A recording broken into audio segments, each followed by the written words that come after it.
automatiquement. On les voit à travers les fenêtres là. Là, c'est rien, c'est une poubelle.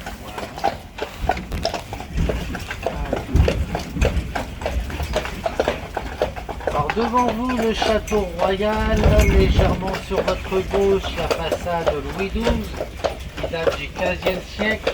Au-dessus de la porte vous avez Louis XII sur son cheval. En dessous vous avez son emblème qui est un porte-épique couronné. Et de chaque côté un L et un A. Le L de Louis et le A de Anne de Bretagne, sa femme.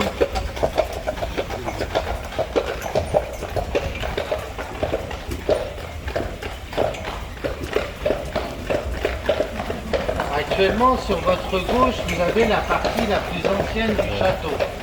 Elle date du XIIIe siècle. Elle abrite à l'intérieur la salle des états généraux qui, à l'époque, était la plus grande de France, 540 mètres carrés. Les états généraux, c'était donc une assemblée décisionnelle qui rassemblait le clergé, la noblesse et le tiers état.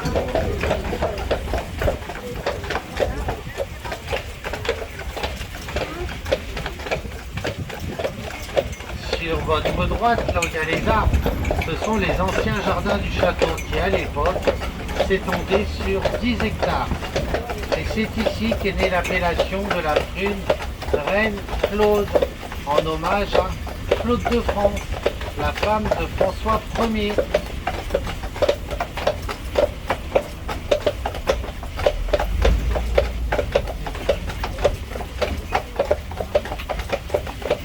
Allez, loulou. Sur votre droite, au fond, vous apercevez un grand bâtiment en plan de bois et en briques. Ça, c'est l'orangerie du château. Cela servait à abriter les arbres fruitiers et les agrumes pour l'hiver. Actuellement, c'est un restaurant.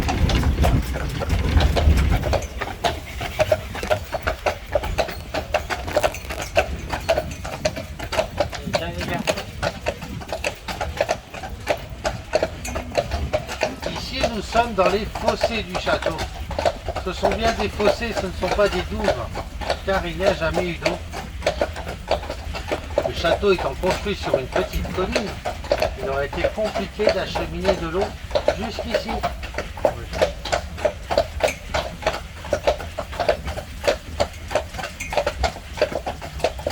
Allez, t'adore, à toi. Voilà. Sur votre gauche, en haut, vous avez la façade Gaston d'Orléans. Elle date du XVIIe siècle. Alors pour ceux qui sont à droite, ne vous inquiétez pas, on va la revoir un peu plus tard. Donc lui, Gaston d'Orléans, c'était le frère de Louis XIII et le fils de Marie de Médicis.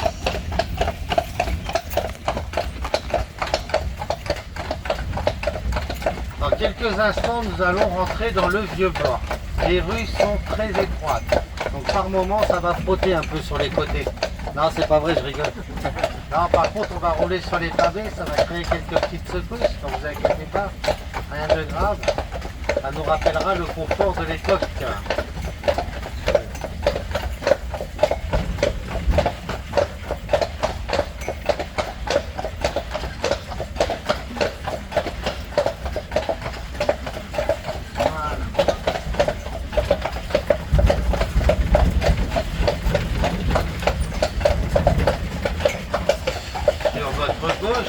Vous allez apercevoir la rue Saint-Lubin. C'est l'une des plus vieilles rues de la ville, avec beaucoup de charme.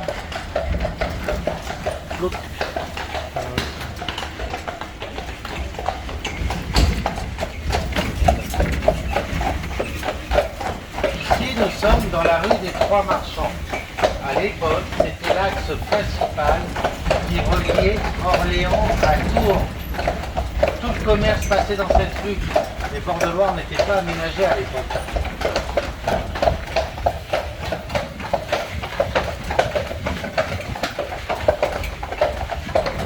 Vous avez ici sur votre droite l'auberge des Trois Marchands qui a donné le nom à cette rue. Et c'est par cette porte cochère que les cochers rentraient avec leurs coches pour déposer leurs passagers ou changer leurs chevaux.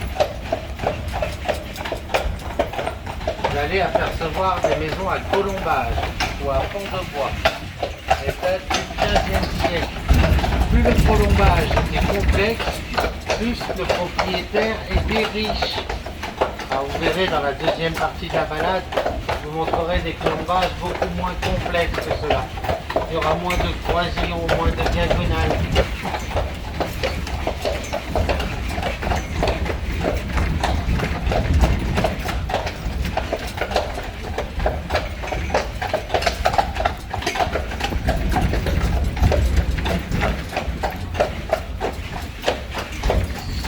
Sur votre gauche, vous allez apercevoir l'église Saint-Nicolas. Elle date du 12e et 13e siècle. La plus vieille église de la ville. Si vous avez l'occasion, je vous recommande de la visiter.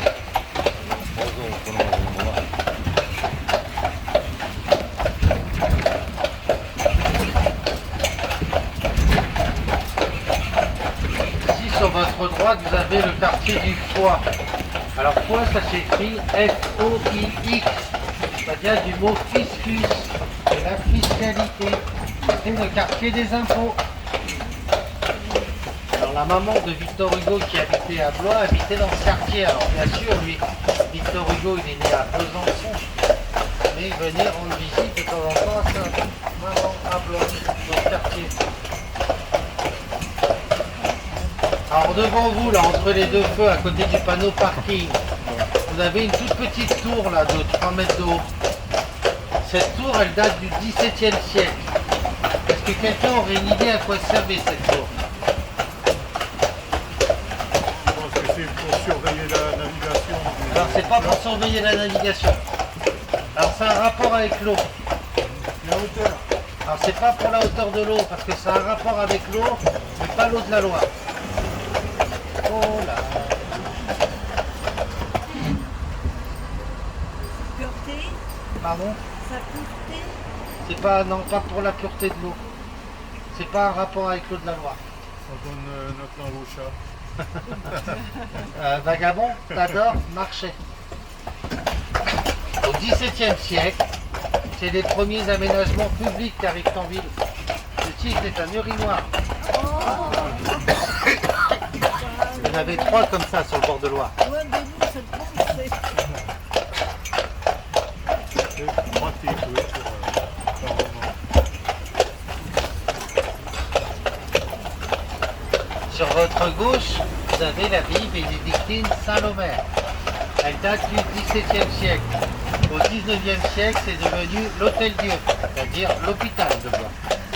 Actuellement, ils sont en train de la réhabiliter pour en faire un pôle culturel, car la ville de Blois ayant eu comme maire Jacques Lang, qui à l'époque était ministre de la Culture, donc depuis la ville est restée très axée sur ce thème.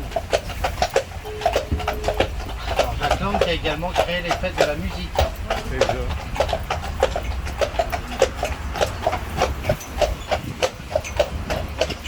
Sur votre gauche, en bas du mur, vous avez une inscription en rouge. Et la crue de 1856, la Loire est venue jusque-là. Elle en est loin, là.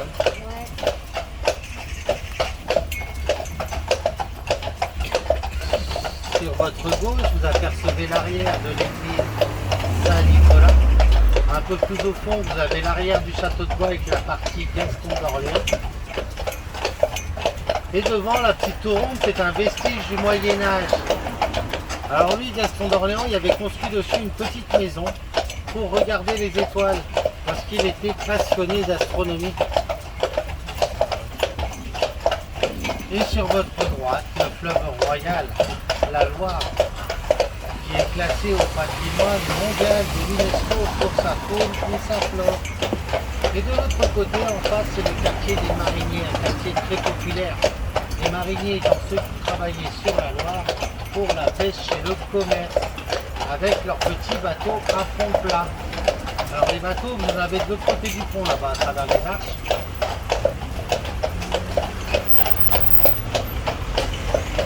Vous voyez ce grand bâtiment blanc là-bas en face? Ça c'est Gaston d'Orléans qui l'a financé au XVIIe siècle. pour faire un hôpital pour les mariniers. Oh là, oh là. Donc c'était plutôt sympa. Par contre, il avait appelé ça l'hôpital des pauvres. Moins Oui, sympa. quand même. Alors, je n'ai pas le temps de vous raconter toute l'histoire de ce bâtiment, mais je vais quand même vous dire quelque chose. Je vais vous dire ce qu'il est devenu au jour d'aujourd'hui, ce bâtiment. Vagabond, t'adores, marché. Je vais vous dire ce qu'il est devenu au jour d'aujourd'hui, ce bâtiment, parce qu'il vient d'être réhabilité. Ça a ouvert l'année dernière au mois de juillet. Et maintenant, c'est un hôtel 5 étoiles et un restaurant gastronomique 2 étoiles. Donc c'est pour les moins pauvres. Voilà, oui.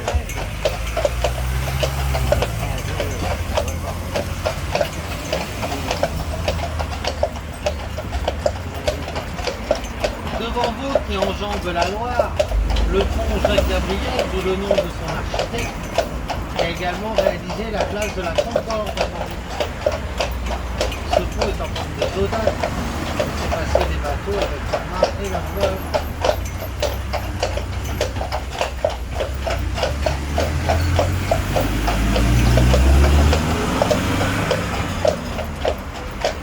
C'est bien ça les garçons. Voilà. On voit ce que c'est que alors là, va falloir en suivre.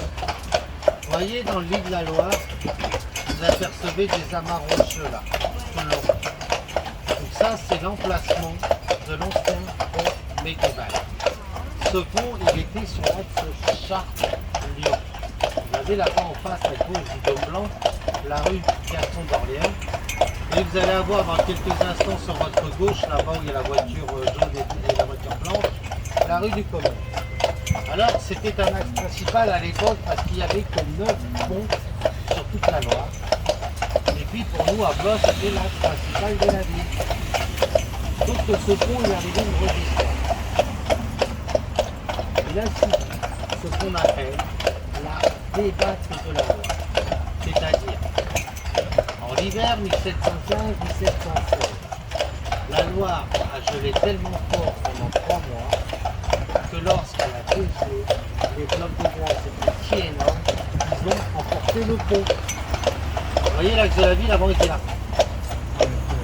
Et comme tout pont médiéval, il y avait dessus des constructions, il y avait des habitations, des commerces.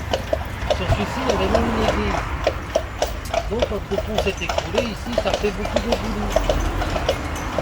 Alors, ils ont décidé de reconstruire un pont, mais de le décaler de quelques mètres. Et regardez, ça nous a décalé l'axe de la ville.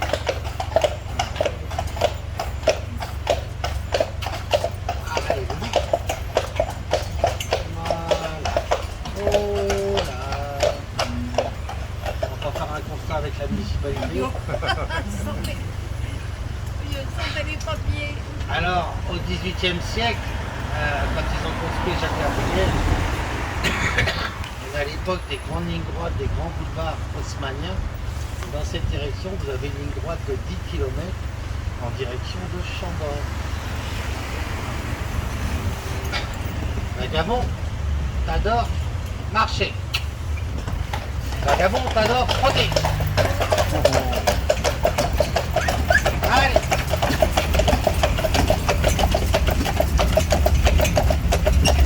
Voilà, c'est bien.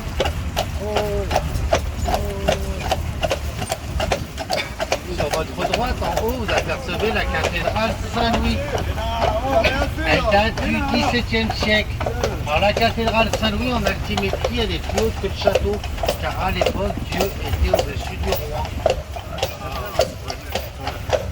Et maintenant, regardez devant vous là-bas, tout au bout de la rue, vous avez un grand mur. Et ce n'est pas un mur. Ce sont les escaliers de Denis Papin. Ils sont conçus de 121 marches. Ce sont les contre-marches qui sont habillées en adhésif selon un thème culturel du moment et qui nous donne cet effet de trompe-l'œil. Vous avez des gens qui montent et qui descendent. Alors il y a 3 ans de ça, pour les 500 ans de la Renaissance, nous avons eu le portrait de la Joconde. Avec ça, on a fait le tour du monde via les réseaux sociaux. Alors lui, Denis Papin, il est né à Chitenay, un petit village à 10 km de Corse. Denis Papin, il a participé à l'élaboration de la machine à vapeur.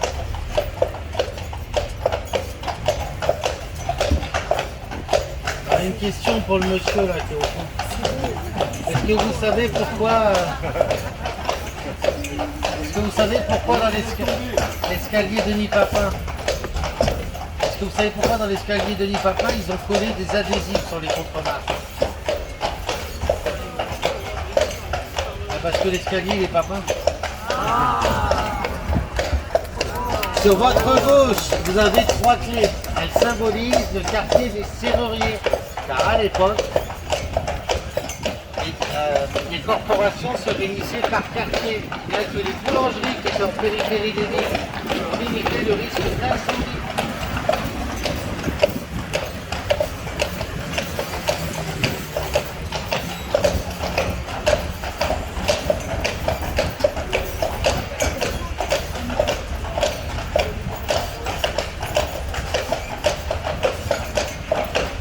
Maintenant, regardez tout en haut des escaliers, vous avez une statue. Donc ça, c'est la statue de Denis Papin. Et sous sa main droite, Denis Papin, il a une machine. Cette machine, elle s'appelle le digesteur. Et le digesteur, c'est l'ancêtre de la cocotte minute. C'est pas Seb qui a inventé la cocotte, c'est Denis.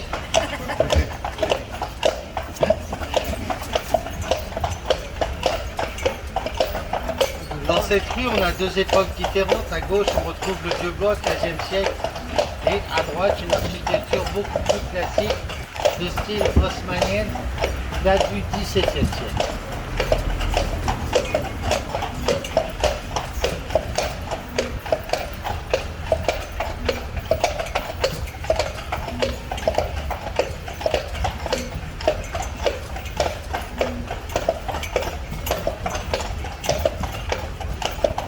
Vous voyez ici à gauche, les colombages sont moins complexes, les gens étaient moins riches.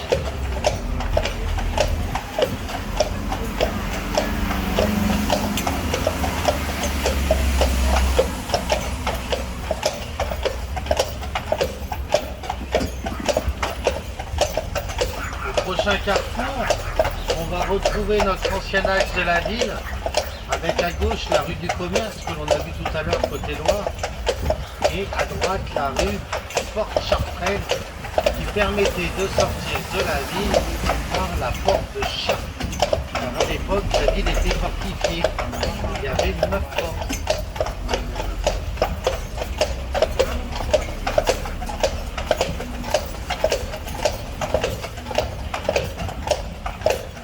Est-ce qu'on a des amateurs de chocolat dans la calèche?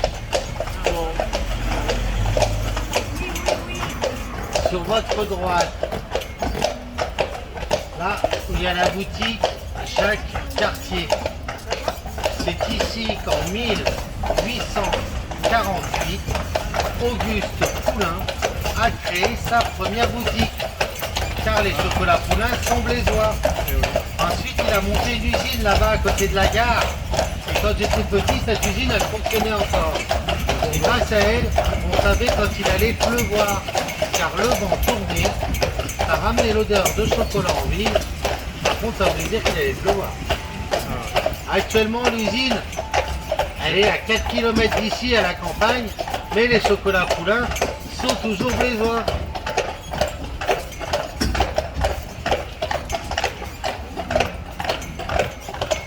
De l'autoroute, on la voit.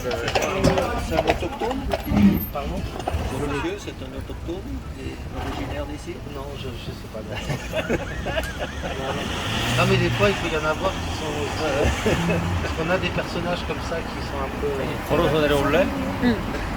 il faut meilleur que tout à l'heure. 얘기하고 내려야지. non, non. Oh, no, no, no. 내가 주차 먼저 하고 있어. Okay.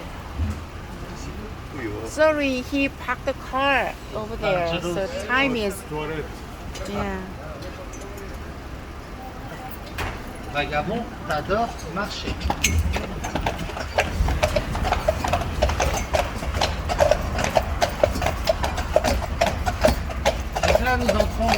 l'ancien jardin du château.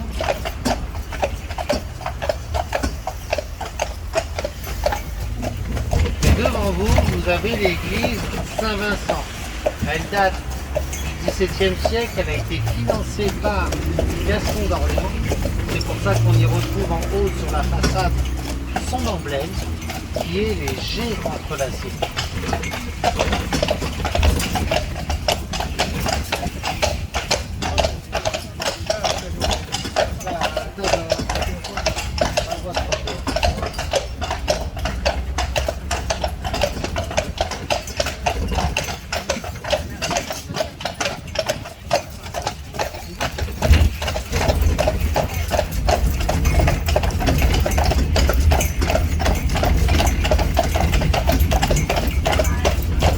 Devant vous, la façade François Ier, qui est inspirée de la Renaissance italienne et du palais du Vatican.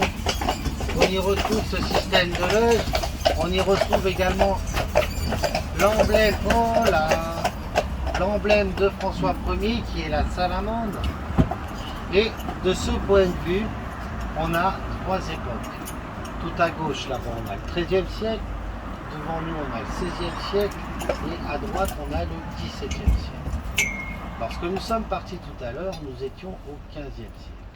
Donc, on constate que ce château est bien construit sur 4 époques différentes, ce qui en fait sa particularité.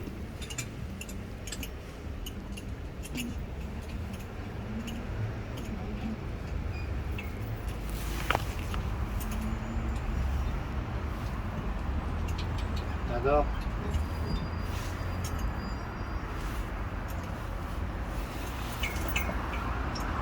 Bonjour. Vagabond, t'adores marcher.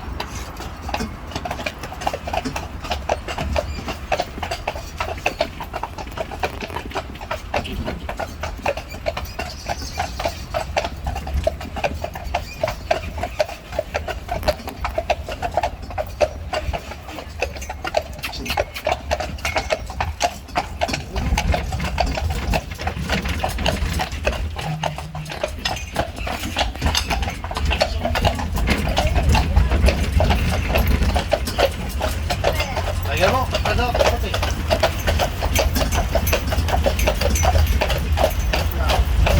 Au château comme les rois, allez! Allez, t'adores!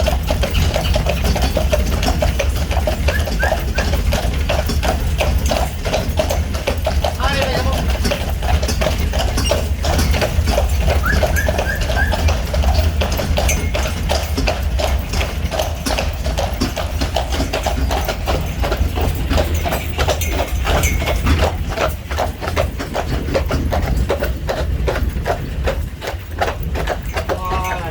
C'est très bien.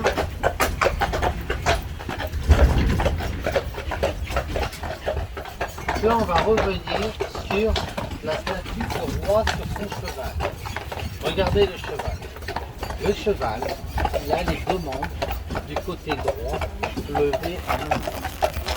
Donc, beaucoup de gens disent, c'est même écrit dans certaines histoires, que le sculpteur se serait trompé. Notez bien que si le sculpteur s'était trompé, le roi lui aurait fait couper la tête et il aurait fait refaire la sculpture. En fin de compte, là, le roi sur son cheval, il pratique une allure. Alors certes, ce n'est pas naturel ce cheval, il s'appelle l'amble. Et le roi pratiquait cette allure pour se dissocier des autres cavaliers.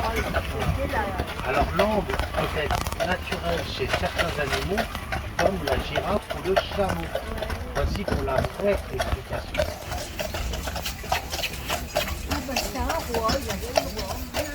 Voilà, le roi et la noblesse. C'est ça. Voilà, les garçons.